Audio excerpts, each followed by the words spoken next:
Good morning, fellow classmates. All right, I'm going to talk to you about rising gas prices. So, have you ever pulled up at a stoplight?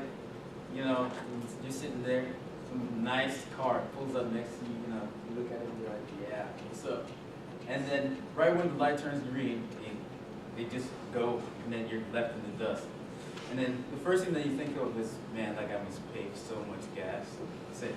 Because that's what we're thinking about when we see cars now. The main thing is, how much will this car cost? Not really right now, but in the long term, because of the gas prices.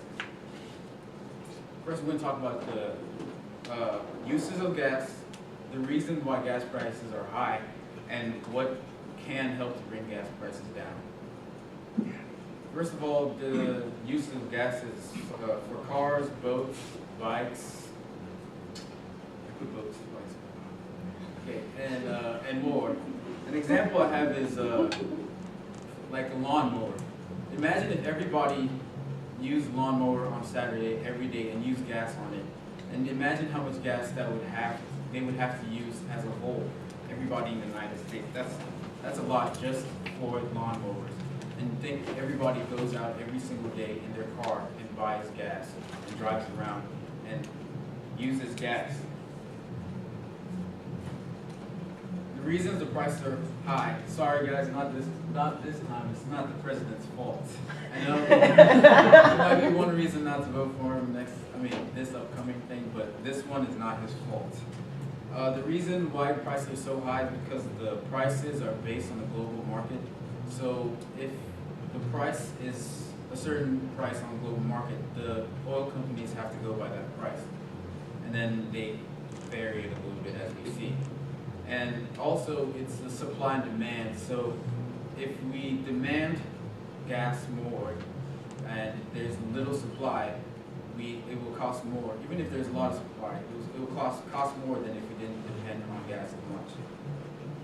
A paraphrase from the NRDC, which is the place. It says gas prices are hitting highs, and our economy is held hostage to a global instability and an oil industry monopoly of our transportation system. This is because America is not like some other countries where they have public transport and they use bikes and to get to where they need to go. America is based on having your car and going to work and doing what you need to do with that car, and thus the demand for gas is much higher. These are prices.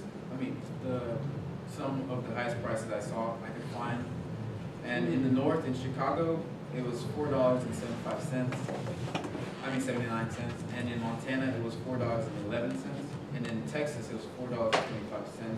And in Arkansas, it was $4.10. It also seems like there is a correlation with the population also to the amount of gas that you have to pay.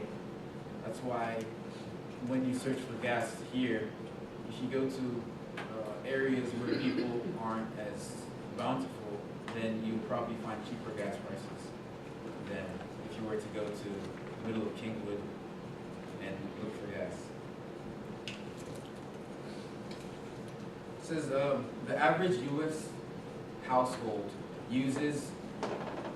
buys 1,000 gallons of gas a year, and at the prices that we are at now, that could lead up to about 4,000 or 5,000 gallons of gas just on the cars alone. And that's only one household. That's a lot. What can help bring gas down? I know we don't like to hear it. I don't like to hear it. You're gonna have to switch to hybrid cars. I like my gasoline cars. I don't need to plug in my car. And we're going to need to move to a lower dependence on gasoline. That's why there's a demand to move away from gasoline products. Like they're making hybrid cars now and things that are based on electricity more than with gas. this is my works cited, and that is my, wait, in conclusion, I would like to tell you that there are a lot of things that we use gas on. That is why it's cost so much. And it's not the president's fault why gas is high. It's our own fault, and we need to move away from gas through different alternatives like hybrid cars and just buying things that don't depend on gas as much. And that is my conclusion. Okay.